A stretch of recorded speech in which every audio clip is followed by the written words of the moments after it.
ഇങ്ങനെയുള്ള ഡാറ്റയെ PowerBI ഉപയോഗിച്ചുകൊണ്ട് ഇതുപോലെ ചാർട്ടും ഗ്രാഫും ആക്കി മാറ്റാൻ പറ്റും എന്ന് നമ്മൾ പറഞ്ഞു. പക്ഷെ അത് എങ്ങനെയാണ് ചെയ്യുക? എങ്ങനെയാണ് PowerBI ഉപയോഗിക്കേണ്ടതെന്ന് സ്റ്റെപ്പ് ബൈ സ്റ്റെപ്പ് ഫോർമാറ്റിൽ ഞങ്ങൾ ഈ വീഡിയോയിലൂടെ നിങ്ങൾക്ക് കാണിച്ചു തരുന്നതാണ്. ആരും തന്നെ വീഡിയോ സ്കിപ്പ് ചെയ്യേണ്ട അവസാനം വരെ കാണുക. It's me Adon Mathew. Welcome to ഡാറ്റാസോൾ.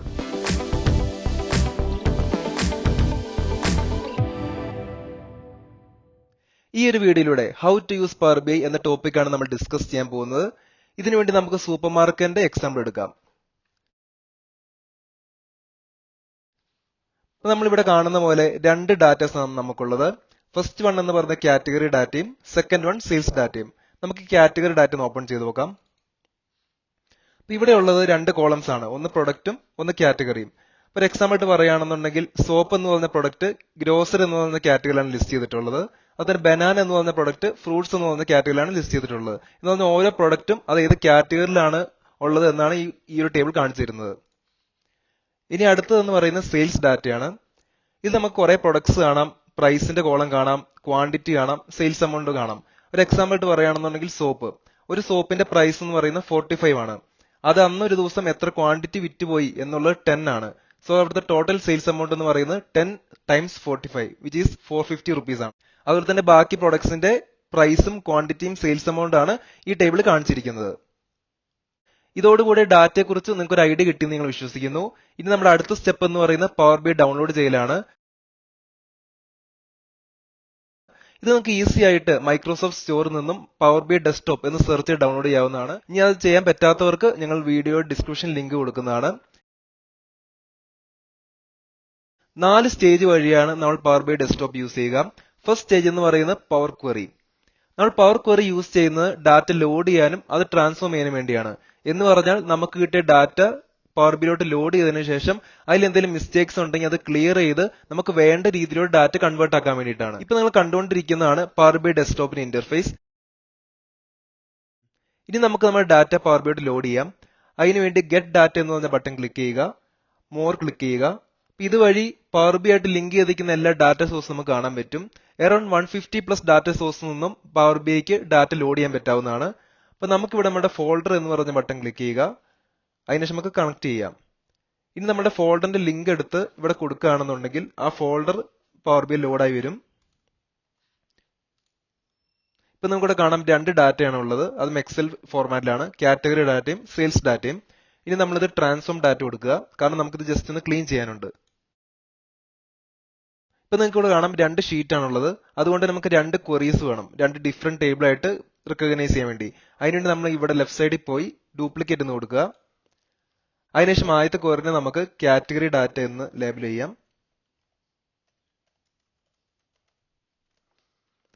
രണ്ടാമത്തെ ക്വറിനെ സെയിൽസ് ഡാറ്റ എന്ന് പറഞ്ഞ് ലേബൽ ചെയ്യാം.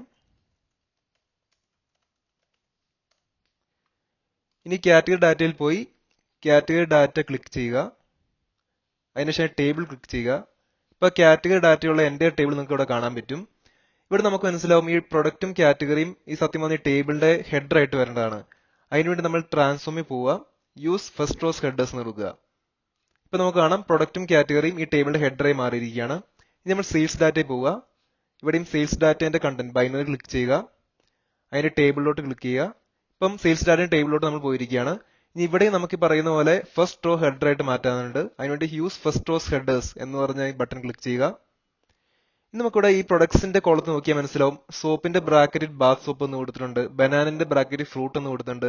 ആക്ച്വലി ബ്രാക്കറ്റ് കൊടുത്തിരിക്കുന്ന ഐറ്റംസ് നമുക്ക് ആവശ്യമില്ല. അപ്പൊ നമുക്ക് ഈ ഓപ്പൺ ബ്രാക്കറ്റിന് മുമ്പുള്ള ടെസ്റ്റ് മാത്രം മതി. അതിനുവേണ്ടി നമുക്ക് ഇവിടെ എക്സ്ട്രാക്ട് എന്ന് പറഞ്ഞ ബട്ടൺ ക്ലിക്ക് ചെയ്യുക. അതിനുശേഷം ടെസ്റ്റ് ബിഫോർ ഡീലിമിറ്റർ എന്ന് പറഞ്ഞ ഓപ്ഷൻ ക്ലിക്ക് ചെയ്യുക. ഇവിടെ ഡീലിമിറ്റർ ആയിട്ട് വരും ഓപ്പൺ ബ്രാക്കറ്റ് ആണ്. അപ്പൊ നമ്മളിവിടെ ഓപ്പൺ ബ്രാക്കറ്റ് കൊടുത്ത് ഓക്കെ കൊടുക്കുക.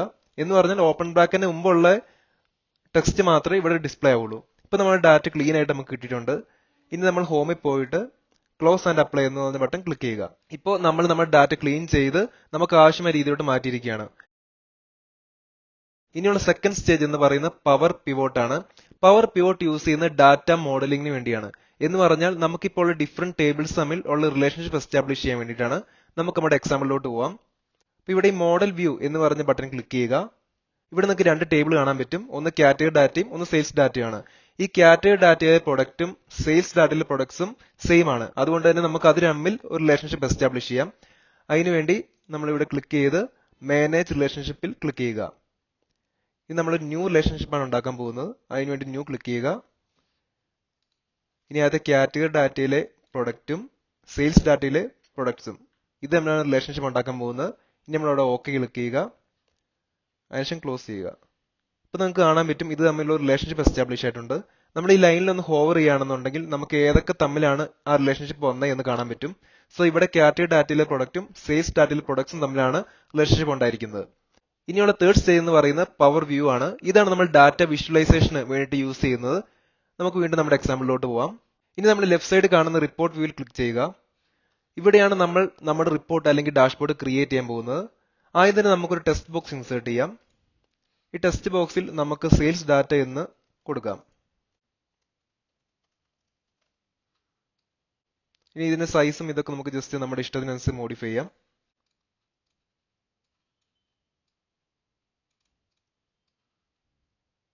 ഇനി നമുക്ക് ടോട്ടൽ സെയിൽസ് എമൗണ്ട് എത്ര കിട്ടി എന്നുള്ളത് കാണിക്കാം. അതിനുവേണ്ടി നമുക്ക് ഇവിടെ കാർഡ് എന്ന് പറയുന്ന ഒരു ഓപ്ഷൻ ഉണ്ട്. അത് ഗേജ് കാർഡ് ആൻഡ് KPI. ഇതിൽ കാർഡ് എന്ന് പറയുന്ന ഓപ്ഷൻ ക്ലിക്ക് ചെയ്യുക. ഇതിൽ എന്നിട്ട് നമ്മുടെ ടോട്ടൽ സെയിൽസ് എമൗണ്ട് ക്ലിക്ക് ചെയ്യുക. അപ്പൊ ഇവിടെ നമ്മൾ കാണുന്നത് ടോട്ടൽ സെയിൽസ് എമൗണ്ട് ആണ്. അടുത്തതായി sales amount with respect to product ഒരു ഡോണറ്റ് ചാർട്ട് വഴി റിപ്രസെന്റ് ചെയ്യാം. അതിനുവേണ്ടി ഇവിടെ ഡോണറ്റ് ചാർട്ടിന്റെ ഒരു ഐക്കൺ ഉണ്ട്. അത് ക്ലിക്ക് ചെയ്യുക. ഇതിലോട്ട് നമ്മൾ സെയിൽസ് എമൗണ്ടും പ്രൊഡക്റ്റും ടിക്ക് ചെയ്യുക. ഇപ്പൊ ഇവിടെ കാണുന്നതാണ് സെയിൽസ് എമൗണ്ട് വേഴ്സസ് പ്രൊഡക്റ്റിന്റെ ഒരു ഡോണറ്റ് ചാർട്ട്. അടുത്തതായി quantity with respect to product and category നമുക്ക് കാണിക്കാം. നമുക്കൊരു സ്റ്റാക്ക്ഡ് കോളം ചാർട്ട് വഴി കാണിക്കാം. ഇതാണ് സ്റ്റാക്ക്ഡ് കോളം ചാർട്ട്. ക്ലിക്ക് ചെയ്യുക. ഇതിൽ നമ്മൾ quantity with respect two category and products അപ്പൊ അത് മൂന്നും ടിക്ക് ചെയ്യുക.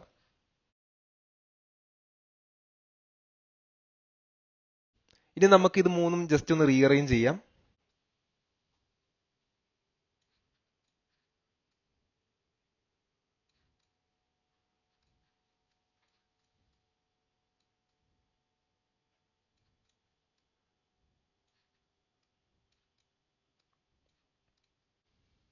ഇനി നമുക്ക് അടുത്തായി ഓരോ കാറ്റഗറിയും സ്ലൈസറായിട്ട് ആഡ് ചെയ്യാം. അതിനുവേണ്ടി ഇവിടെ ക്ലിക്ക് ചെയ്യുക. അതിന് സ്ലൈസർ എന്ന് പറയുന്ന ഐക്കൺ ക്ലിക്ക് ചെയ്യുക. ഇവിടെ നമ്മൾ ഓരോ കാറ്റഗറി ടിക്ക് ചെയ്യുക. അപ്പൊ നിങ്ങൾക്ക് ഇവിടെ ഓരോ കാറ്റഗറിയും കാണാൻ കഴിയും. ഇനി നമുക്ക് ഇവിടെ കാണുന്ന ഓരോ കാറ്റഗറിയും ടൈൽസ് ആയിട്ട് മാറ്റാം. അതിനുവേണ്ടി ലെഫ്റ്റ് സൈഡിലുള്ള ഈ ഒരു ഐക്കൺ ക്ലിക്ക് ചെയ്യുക. Add or remove visual elements. അതിനുശേഷം മോർ ഓപ്ഷൻസ് ക്ലിക്ക് ചെയ്യുക. അപ്പൊ നമുക്ക് ഇവിടെ ഫോർമാറ്റ് എന്ന് പറയുന്ന പുതിയ പെയിൻ വന്നിട്ടുണ്ട്. ഇതിൽ നമ്മൾ സ്ലൈസർ സെറ്റിംഗ്സ് ക്ലിക്ക് ചെയ്യുക. ഇവിടെ സ്റ്റൈൽ കാണിക്കുന്നുണ്ട് വെർട്ടിക്കൽ ലിസ്റ്റ്. ഇത് നമുക്ക് മാറ്റി ടൈൽസ് ആക്കാം. ഇത് നമുക്ക് കാഴ്ചയ്ക്ക് ഒന്നുകൂടെ ഭംഗിയാക്കാൻ വേണ്ടി നമുക്ക് ജസ്റ്റ് ഇതിന്റെ ഒരു ലേഔട്ടും ഇതിന്റെ ബാക്ക്ഗ്രൗണ്ടും എല്ലാം മാറ്റാം.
ഇപ്പൊ നമ്മുടെ കയ്യിലുള്ള ഡാറ്റ മുഴുവൻ നമ്മളൊരു ഡാഷ്ബോർഡിലോട്ട് മാറ്റിയിരിക്കുകയാണ്.